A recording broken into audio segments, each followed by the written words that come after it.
मैं भाभी से प्यार करता हूँ, लेकिन मैं भैया से ज्यादा प्यार करता हूँ और मैं भैया का दिल नहीं तोड़ना चाहता था, इसलिए कभी कुछ बोल ही नहीं पाया। लेकिन अब ऐसा कुछ नहीं है, मैं अपनी भाभी को भाभी मानता हूँ, ना कि कुछ और।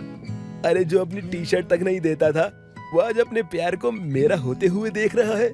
भाई मैं तो सबसे ज्यादा आपसे प्यार करता हूँ और आपके लिए मैं कुछ भी कर सकता हूँ। सुषमा के बेटे चंदन की हाल फिलहाल ही शादी हुई थी, लेकिन चंदन का भाई मोहन, जिसे भाभी बोलने वाला था, वो मोहन की क्रश थी, जिसे देख अब मोहन को बहुत दर्द होने वाला था। लेकिन सच्चाई को कौन झुठला सकता है। अब शादी के अगले ही दिन सुबह सुबह ही सुषमा की पड़ोसन विमला आई हुई होती है और नई बहू को देखकर बोलती है, बहुत लेट उठ रही हो, लगता है रात में नींद नहीं आई होगी। अरे मैं तो मजाक कर रही हूँ, ज्यादा सीरियस मत लियो मेरी बातों को। विमला तू भी ना, बहू से भला कोई ऐसे मजाक करता है। इधर ये सारी बातें मोहन सुन रहा होता है और गुस्से में चाय का ग्लास फेंक कर चला जाता है। ये देख विमला कहती है, इसे क्या हुआ सुषमा? मुझे तो कभी कभी इसे देखकर लगता है कि मैंने इसकी लुगाई को कुछ कह दिया हो। बड़ा गुस्सा करता है ये। जाने दे, जवान खून है, पता नहीं किस बात पे गुस्सा आ जाए, ये तो पता ही नहीं चलता है। चंदन भी पहले ऐसे ही किया करता था। किसी को क्या पता कि मोहन के दिल में पूजा के लिए क्या था। किसी को क्या पता कि मोहन के दिल में पूजा को लेकर क्या जज्बात थे।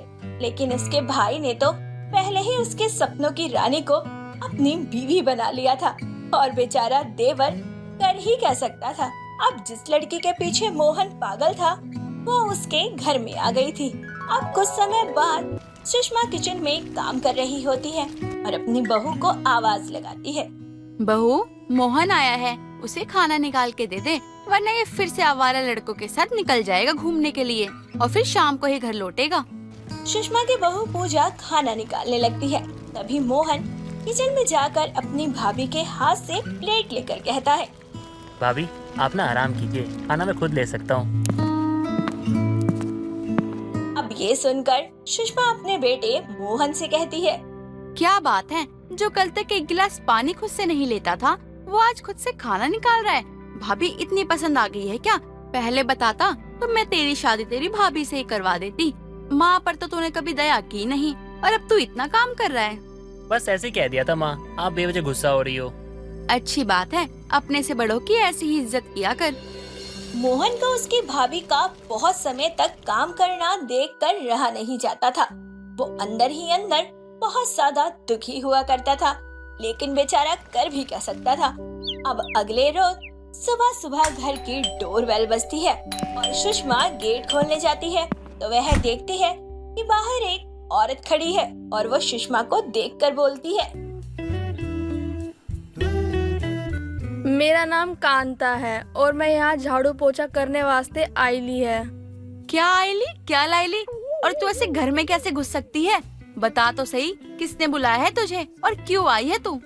मैं बोली ना, मेरा नाम कांता है। मेरे आगे ज्यादा चूचा पाट मत कर, चल हट। ये तो क्या बोले जा रही है? किसने बुलाया है तुझे? अरे मैं काम वाली है, जल्दी बताओ मुझे क्या काम करने का। नहीं, हमने तो नहीं बुलाया है, लगता है गलत एड्रेस पे आ गई है। ए ब्लैक एंड व्हाइट के जमाने के आंटी जी, इसी घर का पता मिला है मुझे। एड्रेस तो तुझे यहीं का मिला है, लेकिन तुझे बुलाया किसने है ये तो बता। ए तुम लोगों का भी बहुत मच हो गया है, मुझे यहाँ मोहन नाम के लड़के ने बुलाया है। माफ करना, हमें कोई काम वाली नहीं चाहिए।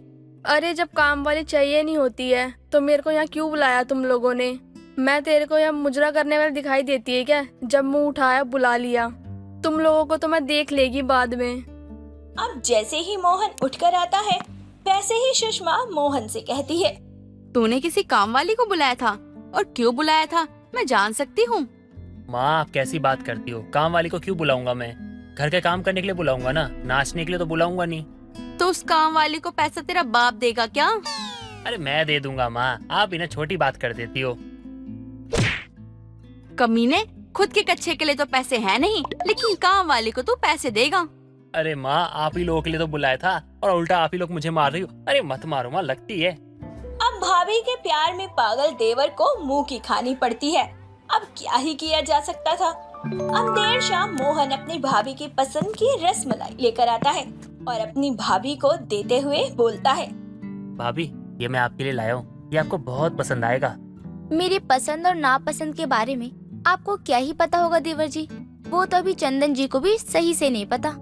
लेकिन मोहन के चले जाने के बाद पूजा उस डब्बे को खोलती है तो हैरान हो जाती है, क्योंकि उसमें तो रसमलाई होती है। ये देखकर पूजा मन में सोचती है, मोहन को मेरी पसंद के बारे में कैसे पता चल सकता है? कुछ तो गड़बड़ है। उसने आज तक मुझसे बदतमीजी से बात नहीं की, कहीं उसे मुझसे प्यार तो नहीं हो गया? अब अगले दिन पूजा देर शाम किसी के घर न होने पर मोहन के कमरे में जाती है और अलमारी खोलती है तो वो देखती है कि उसके कॉलेज की काफी सारी तस्वीरें मोहन की अलमारी में है और बहुत सारे सूखे गुलाब भी हैं और काफी सारे खत भी रखे हुए हैं और वो सारे के सारे खत खून से लिखे हुए हैं। ये सब देख पूजा बहुत डर जाती है। पूजा अपने कमरे में जाकर चुपचाप बैठ जाती है और अपने पति और सास के आने पर उन्हें सब कुछ बता देती है। आप लोगों को यकीन नहीं हो रहा तो आप लोग मोहन की अलमारी देख लो। ये सब देखते हुए मुझे काफी हैरानी हुई है। अब जैसे ही चंदन और सुषमा मोहन के कमरे में जाते हैं तो वो कई तस्वीरें और लेटर देखकर हैरान हो जाते हैं और मोहन के आने का इंतजार करने लगते हैं। थोड़ी ही देर बाद मोहन घर में एंट्री लेता है और गाना गाता है।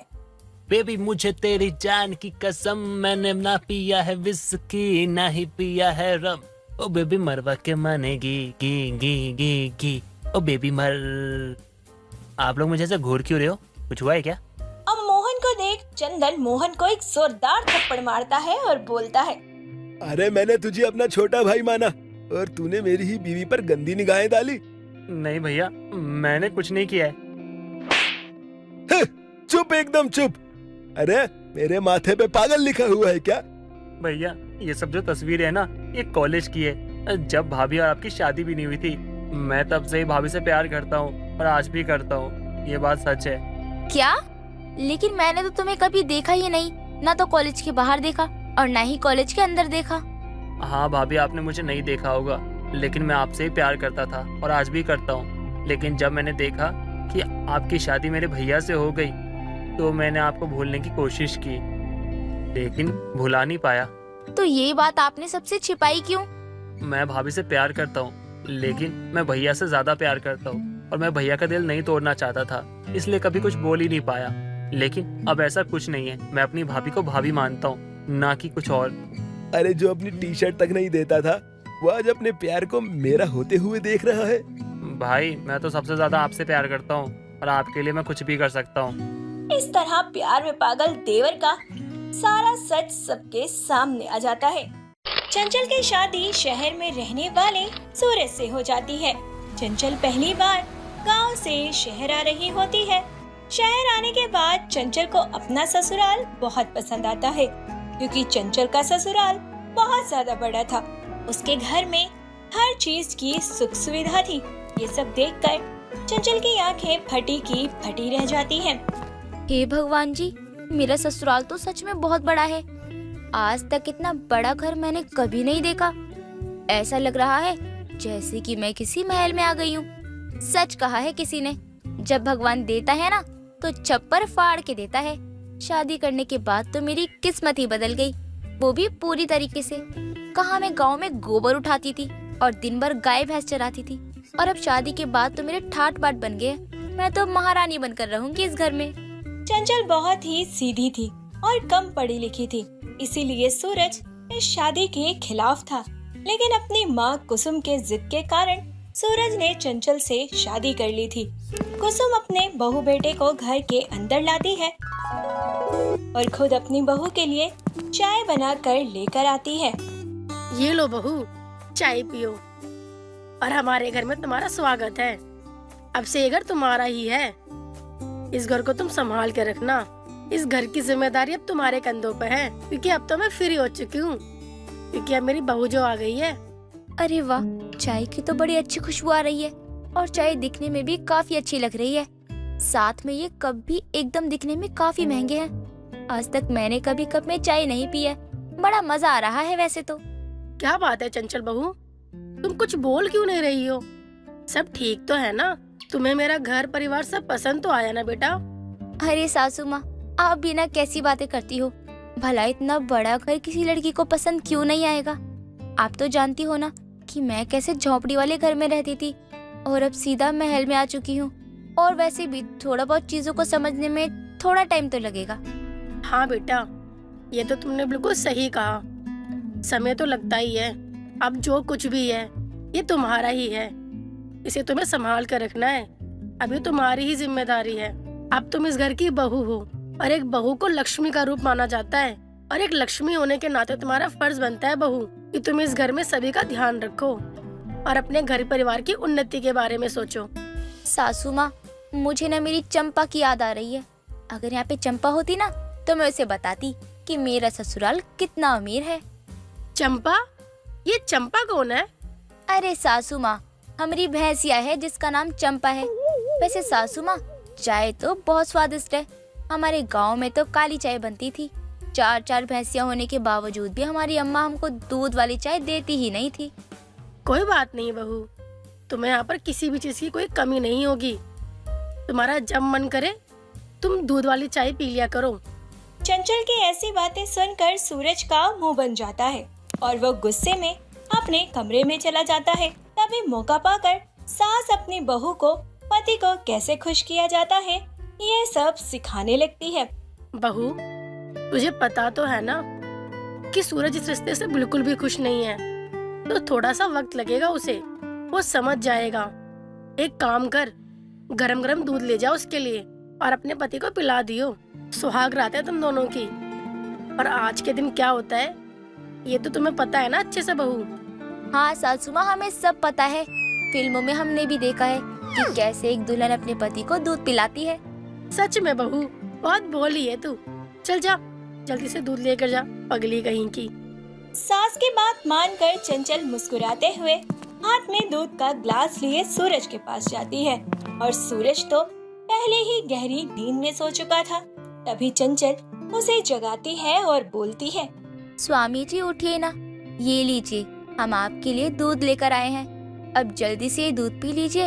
और हाँ, आज तो हमारी सुहाग रात है ना, आप भूल गए क्या? सुहागरात? और तुम्हारे साथ शक्ल देखी है अपनी तुमने, और ये जो दूध का गिलास पकड़ा है ना हाथ में, तुम ही गटक जाओ इसे। बात करती हो, पता नहीं कौन सी मनूस घड़ी में तुम्हारे से शादी हो गई। अब आगे की जिंदगी तो पता नहीं कैसे ही कटेगी मेरी। अगर आपको बुरा ना लगे तो ये दूध हम पी जाएं। अरे जो करना है करो यार, मुझसे बात मत करो। सूरज की बातों का चंचल को बहुत बुरा लगता है, पर बेचारी खुशमिजाज लड़की थी, इसीलिए वो सूरज की बातों पर ज्यादा ध्यान नहीं देती और सारा का सारा दूध खुद पी लेती है। थोड़ी देर में चंचल फ्रेश होने के लिए बाथरूम में जाती है और वह जैसे ही बाथरूम का दरवाजा खोलती है तो उसकी आंखें फटी की फटी रह जाती है। अरे बाप रे, ये बाथरूम है, इतना बड़ा बाथरूम, और दिखने में तो कमरे से भी ज्यादा सुंदर लग रहा है। अरे इस बाथरूम से तो बाहर आने का मन ही नहीं कर रहा है। एक काम करती हूँ, यहीं सो जाती हूँ। चंचल को बाथरूम इतना ज्यादा पसंद आ जाता है कि वो बाथरूम में ही जाकर सो जाती है।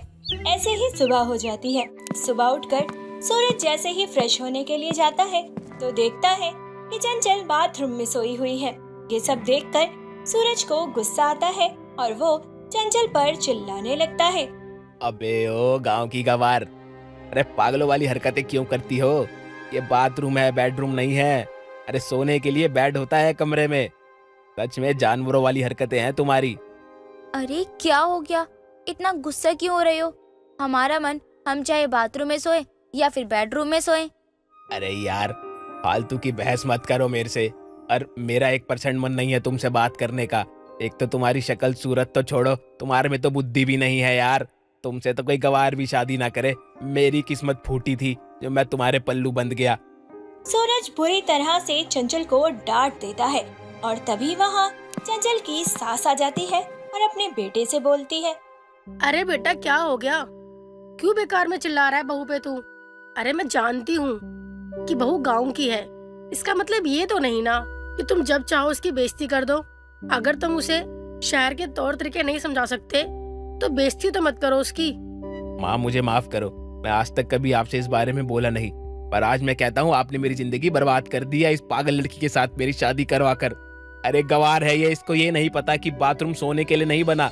इतना बोलकर सूरज गुस्से में ऑफिस चला जाता है, जिसके बाद सास ठान लेती है कि वो अपनी बहू को पूरे तरीके से बदल कर ही रहेगी।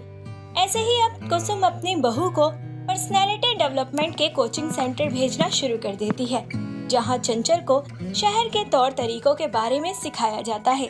देखते ही देखते चंचल शहर के तौर तरीकों में पूरे तरीके से ढल जाती है और उसे सामने वाले से कैसे बात करना है और खुद को कैसे मेंटेन करना है आदि जैसी सारी चीजें बखूबी आ जाती हैं। चंचल का ऐसा रूप और बदलाव देखकर सूरज हैरान हो जाता है, क्योंकि अब चंचल का रहन सहन पूरे तरीके से बदल जा चुका था। ऐसे ही अब सूरज आए दिन चंचल के पीछे पीछे घूमता रहता था, लेकिन चंचल उसे जरा सा भी भाव नहीं दे रही थी। ऐसे ही एक दिन सूरज और चंचल कमरे में थे, तभी सूरज चंचल के पास जाता है और बोलता है, वैसे तुम्हें इस तरह से बदला हुआ देखकर मुझे बहुत खुशी मिल रही है।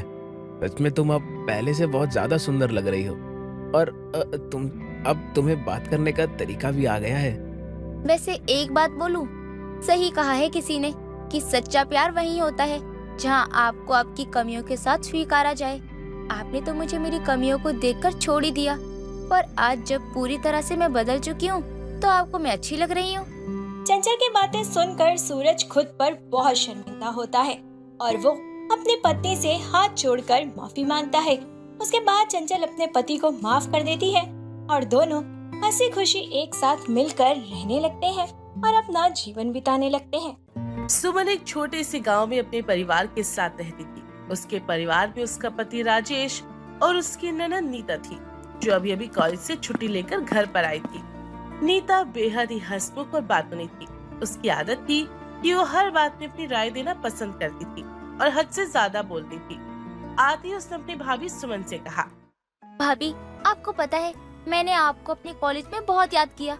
आपके बिना तो मेरा वहाँ मन ही नहीं लग रहा था, क्योंकि वहाँ का हॉस्टल का खाना मुझे बिल्कुल भी पसंद नहीं है। एकदम मरीजों वाला खाना बनता है वहाँ पर। नीता, याद तो हमने भी तुम्हें बहुत किया है, लेकिन बस हमने तुम्हें इसलिए फोन नहीं किया ताकि तुम परेशान न हो जाओ।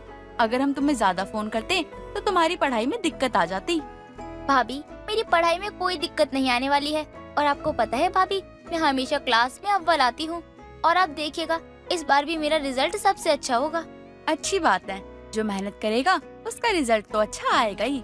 अब चलो तुम ना हाथ मुंह धो लो, फिर कुछ खा पी लेना। हाँ भाभी, भूख तो मुझे भी बहुत जोरों की लगी है। बस जल्दी से बताओ कि खाने में क्या बनाया गया है। मैंने तो खाने में राजमा चावल और रोटी बनाई है। तुम बताओ, तुम्हारा क्या खाने का मन है? भाभी, वैसे खाना इतना बुरा तो नहीं है, लेकिन आज मुझे कुछ अलग ही खाने का मन कर रहा है। बहुत दिन हो गया आपके हाथ की आलू की सब्जी नहीं खाई है। आपको पता है ना, मुझे आपके हाथों की आलू की सब्जी कितनी ज्यादा पसंद है। बस आप मेरे लिए जल्दी से वही बना दीजिए, मैं वही खा लूंगी। लेकिन नीता, जो खाना बनाया है फिर वो तो खराब हो जाएगा ना। एक काम करो, अभी तुम राजमा चावल खा लो, शाम को मैं तुम्हारे लिए आलू की पूड़ी और सब्जी बना दूंगी। नहीं भाभी, आलू की सब्जी तो मैं अभी ही खाऊंगी। खाना वेस्ट होता है तो होने दो, इसमें मेरी गलती क्या है? मैंने थोड़ी ना कहा था आपसे कि राजमा चावल बनाओ आप। नीता आते ही पूरा घर सर पर उठा लेती है और नॉन स्टॉप बोलना शुरू कर देती है। उसकी बातें सुन सुन कर उसकी भाभी थक जाती है और आखिर में उसकी बात मानने के लिए तैयार हो जाती है, क्योंकि उन्हें अच्छे से पता होता है कि अगर वो नीति की बात नहीं मानेगी तो वो बोलना बंद कर देगी। घर में खुशी की लहर दौड़ गई थी और वो सबको अपनी बातों से हंसाती थी। लेकिन धीरे धीरे सुमन को महसूस होने लगा कि नीता की बातें कुछ ज्यादा ही हो गई हैं। वो हर छोटी बात में शामिल हो जाती है, चाहे वो रसोई का काम हो या फिर घर के डिसीजन। एक दिन सुबह के समय सुमन और राजेश रसोई में थे। सुमन सुबह का नाश्ता बना रही थी और राजेश उसकी मदद कर रहा था। तभी नीता वहाँ पर आ गई और उसने तुरंत अपनी भाभी से कहा, भाभी, आप ये नाश्ता ऐसे क्यों बना रही हो? माँ कहती है इस पर थोड़ा सा घी डालने से इसका स्वाद बढ़ जाता है। आप भी माँ की तरह ही बनाया करो ना। ठीक है नीता, मैं कोशिश करूंगी, जैसा माँ जी बनाती थी नाश्ता वैसा ही मैं तुम्हें बना के खिलाऊं। भाभी, वैसे ये चीज तो बहुत मुश्किल है, क्योंकि मेरी माँ जितना अच्छा खाना कोई नहीं बना सकता है, लेकिन फिर भी आप काम चलाओ तो बना ही सकती हो। नीता, तू कितना बोलती है? जब से आई है बोले जा रही है, बक बक किए जा रही है। अरे कितनी बार कहा है तुझे ज्यादा मत बोला कर। अरे ज्यादा बोलने से ना दिमाग पे असर पड़ता है। लेकिन तू तो अपने भाई की एक बात नहीं मानती। लेकिन चल कोई बात नहीं, लेकिन हाँ, पढ़ाई पे ध्यान दिया कर और बोलने से ज्यादा ना पढ़ाई पे ध्यान दे, आगे काम आएगा तुझे। भैया ज्यादा बोलना तो मेरी आदत है, अब मैं इसे थोड़ी ना बदल सकती हूँ, और जो जैसा है वो वैसा ही रहेगा ना। अब इसमें अगर लोगों को बुरा लगता है तो इसमें मैं क्या कर सकती हूँ। देख, जितनी जल्दी हो सके गलत आदत को सुधार लेना चाहिए, वरना आगे जाकर बहुत परेशानी हो सकती है। देख, ज्यादा बोलना गलत आदत नहीं होती है, लेकिन आज के टाइम में ना ज्यादा बोलने वाले लोगों को लोग पागल समझते हैं और तुझे पागल खाने में दे आएंगे। तो सोच, कल को हम तेरी शादी कैसे करवाएंगे? बोलेंगे लड़की तो पागल है, पागल खाने से आई है। इसीलिए कह रहा हूँ मेरी बहन, अपनी इस आदत को ना जितना जल्दी हो सके तू सुधार ले, वरना पागल खाने में जाएगी ना तो मुझे कुछ मत कहियो, मैं नहीं आ रहा तुझे छुड़ाने। भैया मैं आपको पागल दिखाई देती हूँ? अरे मैं तो भाभी को बस माँ की तरह नाश्ता बनाने का तरीका समझा रही थी, इसमें मैंने क्या ज्यादा बोल दिया? नीता हर काम में अपनी राय देने लगी थी, फिर चाहे वो घर की साफ सफाई हो या फिर खाना पीना बनाना या फिर उठना बैठना, हर चीज में अपनी भाभी को रोक टोक करने लगी थी। कुछ दिन तक तो सुमन ने सब कुछ बर्दाश्त किया और नीति को कुछ नहीं कहा, लेकिन धीरे धीरे उसकी सहनशीलता कम होने लगी और उसे ऐसा लगने लगा कि उसकी हर बात में नीता दखल दे रही है। वो राजेश से इस बारे में बात करना चाहती थी, लेकिन उसे डर था कि कहीं इससे उसके रिश्ते में खटास न आ जाए।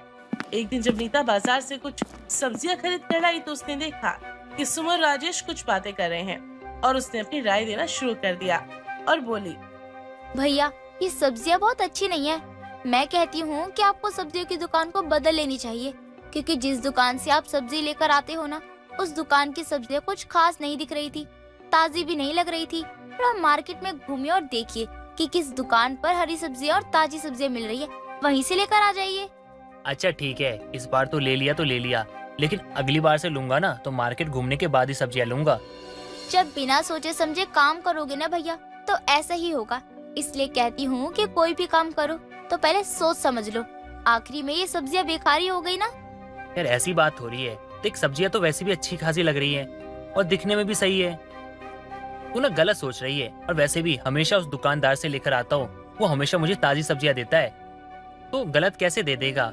लेकिन तू मेरी बहन है, तू कह रही है तो तेरी बात मैं मानता हूँ। अगली बार जाऊंगा ना तो पूरा मार्केट घूमूंगा, उसके बाद अच्छी जगह से सब्जी लेकर आऊंगा, ठीक है? नीता के बिन बात की राय देना सुमन को बिल्कुल पसंद नहीं था और अब उसके सब्र का बांध टूट जाता है और वो गुस्से से नीता से बोलती है, नीता, हम जानते हैं कि तुम्हें हमारी मदद करने का मन है, लेकिन कभी कभी ये दखल अंदाजी अच्छी नहीं लगती है। हमें भी अपने तरीके से काम करने दो, हर चीज में अपनी राय देना अच्छी बात नहीं होती है। नीता को अपनी भाभी की बात का बहुत बुरा लगता है। उसे लगता है कि उसकी भाभी उसे पसंद नहीं करती। वो चुपचाप अपने कमरे में चली जाती है। सुमन को भी लगा कि उसने कुछ ज्यादा ही कह दिया और उसने राजेश से बात की और उससे कहा, राजेश जी, मुझे लगता है कि मैंने नीता को बहुत बुरा कह दिया है, लेकिन उसकी हर बात में दखल अंदाजी करना मुझे परेशान करती थी, इसलिए मैंने बोल तो दिया है, लेकिन अब मुझे अफसोस हो रहा है कि मैंने क्यों बोल दिया। अगर कल को यही चीज उसे कोई बाहर वाला बोलता तो हमें भी शायद अच्छा नहीं लगता, इसलिए मैंने उसे बोल दिया, पर उसे बुरा लगा होगा, इस चीज का मुझे बहुत दुख हो रहा है। सुमन देखो, वो अभी छोटी है, उसे आदत नहीं है, वो कहीं भी अपनी राय दे देती है। वो ये नहीं सोचती कि वो कहाँ है, क्या है, कौन सी स्थिति चल रही है, वो बस अपनी राय दे देती है। उसको ज्यादा बोलने की आदत हो चुकी है। अब हम क्या कर सकते हैं, लेकिन हमें उसे प्यार से समझाना होगा। कल को वो किसी के सामने कुछ भी बोल देगी तो हमारी बदनामी होगी। लोग हमें क्या कहेंगे कि आपकी बहन कुछ भी बोल देती है, और हमें कहेंगे तो हम तो सुन भी लेंगे, लेकिन उसे कहेंगे तो हमें भी बहुत बुरा लगेगा। नीता, सुमन और मैं तुम्हें समझाने आए हैं। सुमन ने जो कुछ भी कहा है ना तुम्हें, उसका मतलब ये नहीं था कि वो तुम्हें पसंद नहीं करती।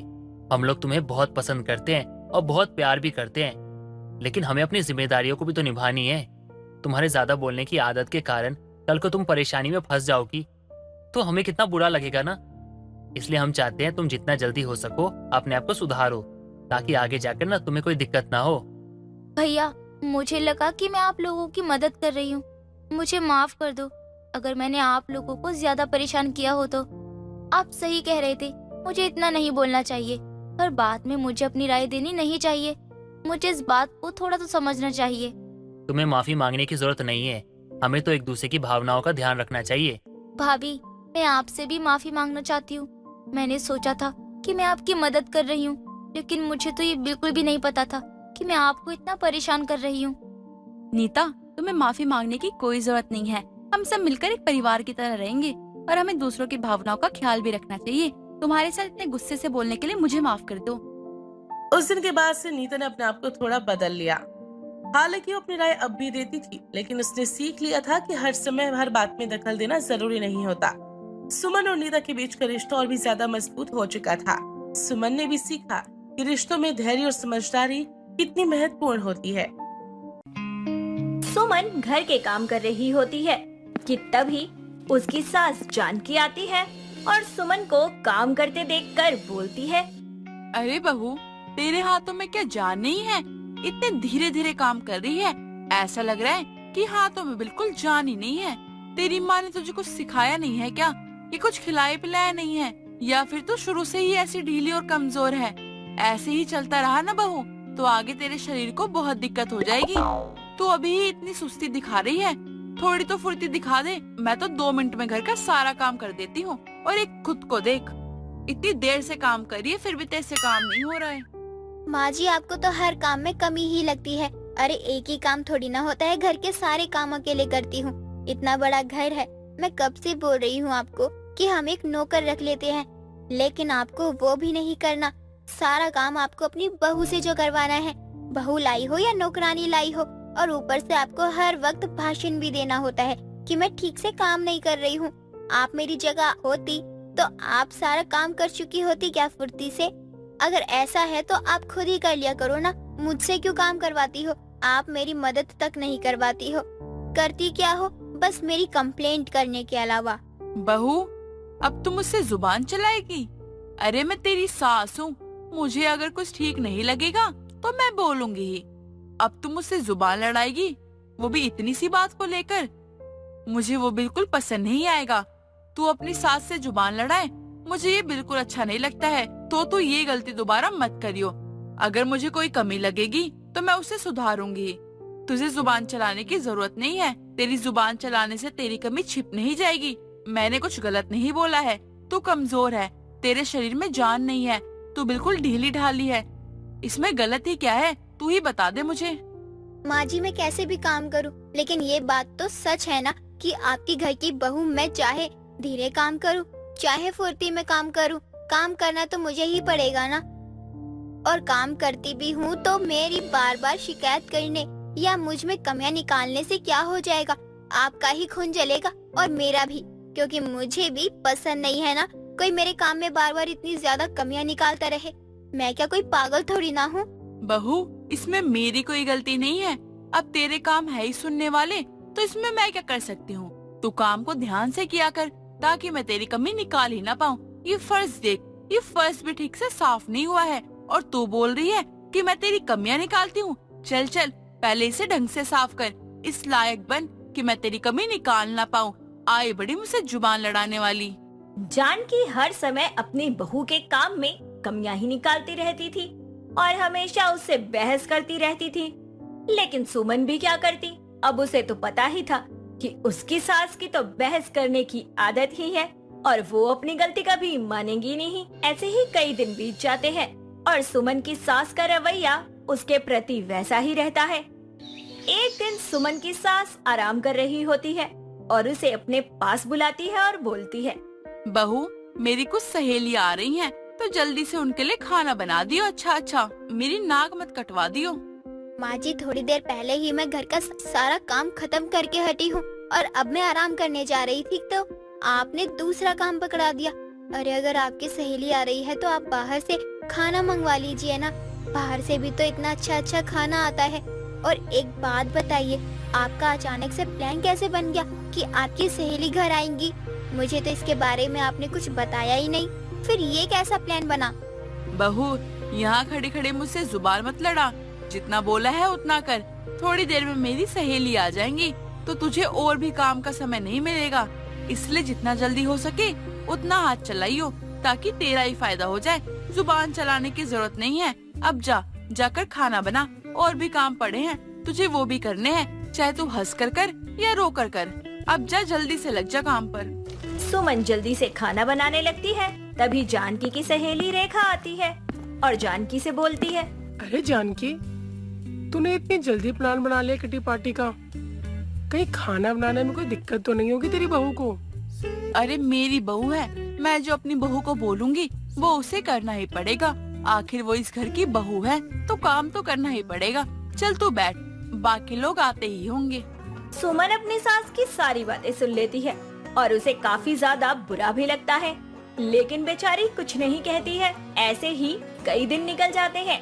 कुछ दिनों बाद अचानक से काम करते हुए सुमन को चक्कर आ जाते हैं और सुमन को डॉक्टर के पास ले जाया जाता है और पता चलता है कि सुमन माँ बनने वाली है। जानकी बड़ी खुश हो जाती है और वो सुमन की नजर उतारते हुए बोलती है। बहू, आज तूने मुझे बहुत बड़ी खुशखबरी दी है। आज मैं सच में बहुत खुश हूँ।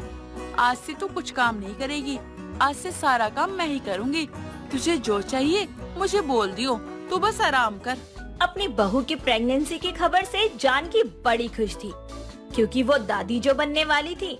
इसीलिए अब वो अपने बहू को काम नहीं करने देती और सारा दिन खुद ही काम करती है। इस बात से सुमन भी अपनी सास का बड़ा फायदा उठाने लगी थी। एक दिन सुमन अपनी सास से कहती है। माँ जी, आज मेरा नूडल्स खाने का बड़ा मन कर रहा है, तो आप मेरे लिए नूडल्स बना दो। और हाँ, थोड़े ना स्पाइसी बनाना। ठीक है बहू, मैं अभी बाहर से मंगवा देती हूँ। नहीं माँ जी, बाहर से तो बिल्कुल भी नहीं। और मुझे बाहर के नहीं बल्कि आपके हाथों के खाने का मन कर रहा है, तो आप खुद जाकर बना दो ना मेरे लिए। आपके पोते का बहुत मन कर रहा है नूडल्स खाने का। आप अपने पोते के लिए बनाओगी नहीं क्या? रुक बहू, बना कर लाती हूँ। सुमन की ये बात सुनकर जानकी जल्दी से नूडल बनाकर ले आती है और नूडल को देखकर सुमन मुंह बनाते हुए बोलती है। सॉरी माँ जी, लेकिन अब आपका पोता डिमांड कर रहा है कि अब उसे जलेबी खानी है, और वो भी आपके हाथों की। प्लीज मना मत कीजिएगा, बना दीजिएगा। आपको पता है ना, बाहर की हाइजीनिक बिल्कुल भी ठीक नहीं है, इसलिए आप अपने हाथों से बना दीजिए। ठीक है। जानकी को काफी ज्यादा काम करना पड़ता है और उसकी हालत खराब हो चुकी थी। कुछ दिनों बाद जानकी यूं ही काफी सारे कपड़े धोकर नीचे आती है और कपड़े धोते धोते बेचारी की कमर ही अकड़ जाती है और वो बिस्तर पर लेट ही रही होती है कि तभी उसकी बहू उसे आवाज दे देती है। माँ जी, मेरे पैरों को देखो ना कैसे सूज गए हैं। आप कहती हो ना कि जब गर्भवती होती है तो पैर सूजते हैं, लेकिन मुझे पैरों की सूजन देखी नहीं जा रही है, उसमें काफी ज्यादा दर्द हो रहा है। आप कह रही थी ना कि किसी तेल से मालिश करते हैं तो दर्द भी चला जाता है और सूजन भी कम होती है, तो प्लीज कर दीजिए ना। बहू, थोड़ी देर में कर दूं? नहीं माँ जी, अभी कर दीजिए ना, सच में बहुत दर्द हो रहा है। आपके पोते को भी तो इससे दर्द हो रहा होगा ना, प्लीज माँ जी।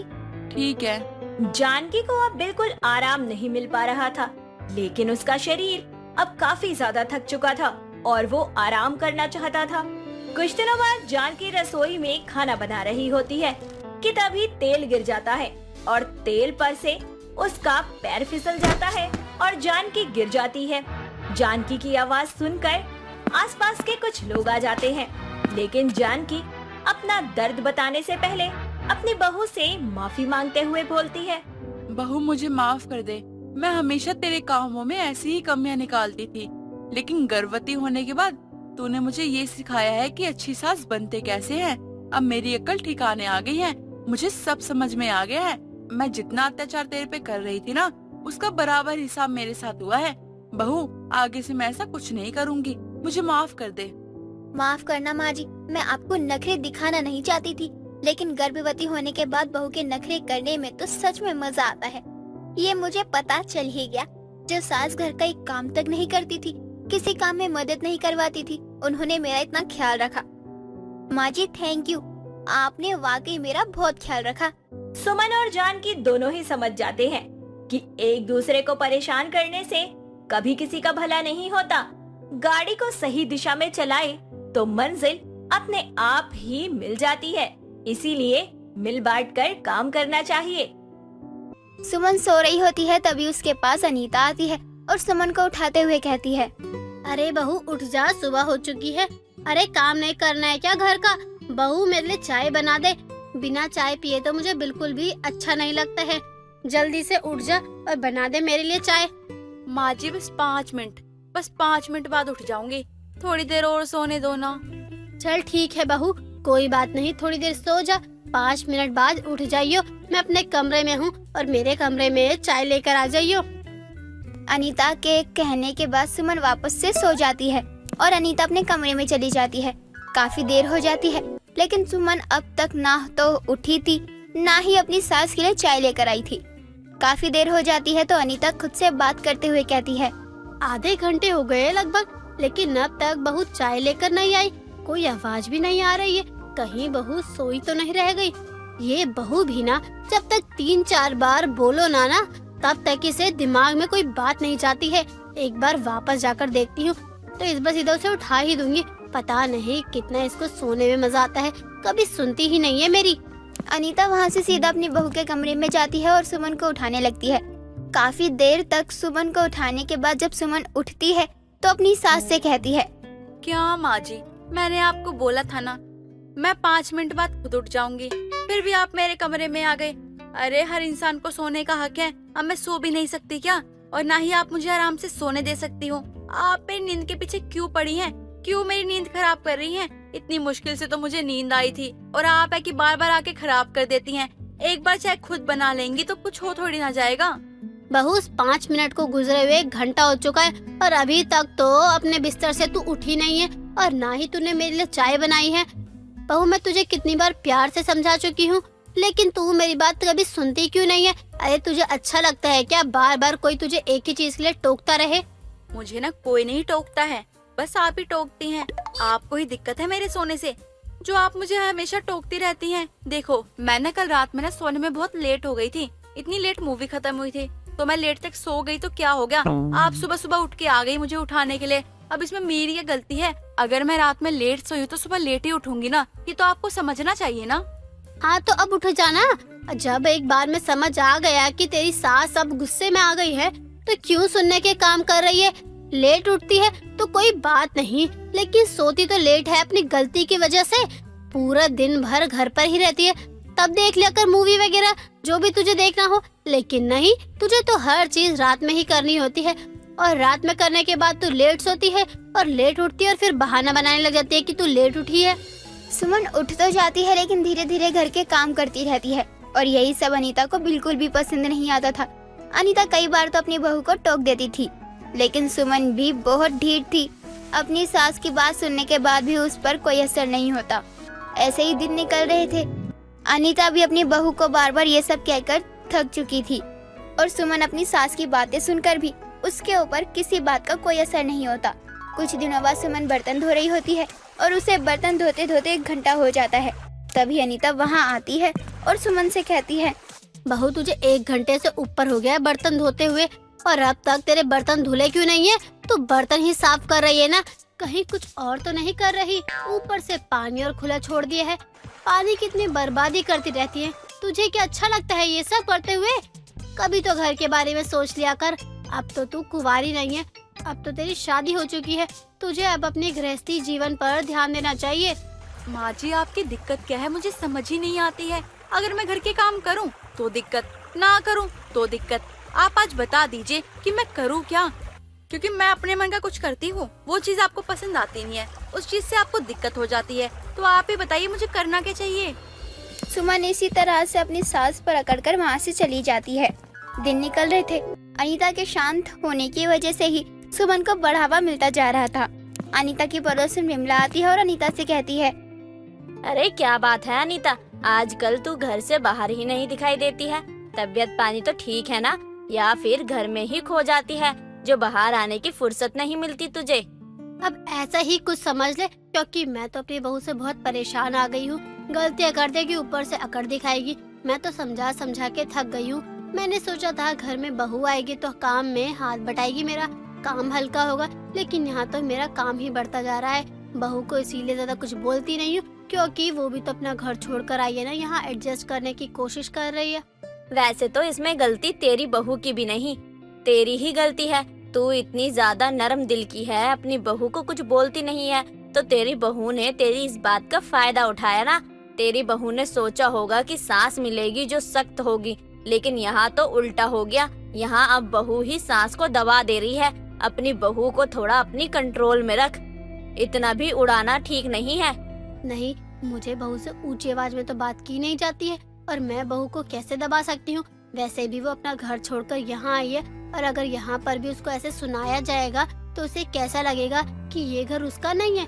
मुझे ऐसा बिल्कुल भी ठीक नहीं लगता है, और मुझे ऐसी सास भी बिल्कुल पसंद नहीं है जो अपनी बहू पर हुक्म चलाए, रौब दिखाए। ये तो बिल्कुल ठीक नहीं है। फिर तो तेरी ही गलती है। देख, मानती हूँ कि सब ठीक नहीं है, लेकिन अगर बहू हाथ से निकल रही है तो ये सब भी करना जरूरी होता है। मैं कौन सा कह रही हूँ कि हमेशा ही ऐसे रहे, लेकिन अगर तेरी बहू तेरी बात नहीं मानती तो एक बारी करके देख लेना। ये कल को यही बात बढ़ जाएगी, तब तू क्या करेगी? तब तो तुझे अपनी इन हरकतों पे गुस्सा ही आएगा कि तूने ऐसा क्यों किया। नहीं, जो जैसा चल रहा है वैसे ही ठीक है। मुझे अपनी बहू अच्छी लगती है, और जैसी है वैसी स्वीकार भी है। मैं भी जैसी हूँ वैसी ही रहूंगी। अपनी सास से कम वो खुलकर बात तो करती है। अगर मैं गुस्से में रहूंगी तो वो मुझसे डरने लगेगी और कोई बात खुलकर नहीं कर पाएगी। इसीलिए हर सास को अपनी बहू से बहुत प्यार से बात करनी चाहिए। अनीता अभी भी अपनी बहू को ऐसे ही शांति से समझाया करती, और वो नहीं मानती तो उसको छोड़ दिया करती। कई दिन निकल जाते हैं। कुछ दिनों बाद अनीता आराम से अपने कमरे में बैठी थी कि तभी सुमन अपने पति दीपक को सुनाई जा रही थी। ये देखकर अनीता वहाँ आती है और कहती है, ये सब क्या है बहू? तू अपने पति से ऐसे कैसे बात कर रही है? ये कोई तमीज है क्या बात करने की? जब आपका बेटा है ही इसी लायक तो इसमें मेरी क्या गलती है? अब आप ही बताओ। मैंने इन्हें कहा था कि ये मेरे लिए आइसक्रीम ले आए, लेकिन ये लेके ही नहीं आए। बस इतनी सी बात के लिए तू अपने पति को सुना रही है? और अब तक तूने जो गलतियाँ की है उसका क्या? अब तू मेरी बात ध्यान से सुन। आज तक तूने बहुत मनमानी कर ली है, लेकिन अब और नहीं। अब तू वही करेगी जो मैं कहूँगी। अनीता का पारा देखकर सुमन अब कुछ नहीं कहती, और वो वही करती है जो अनीता कहती है।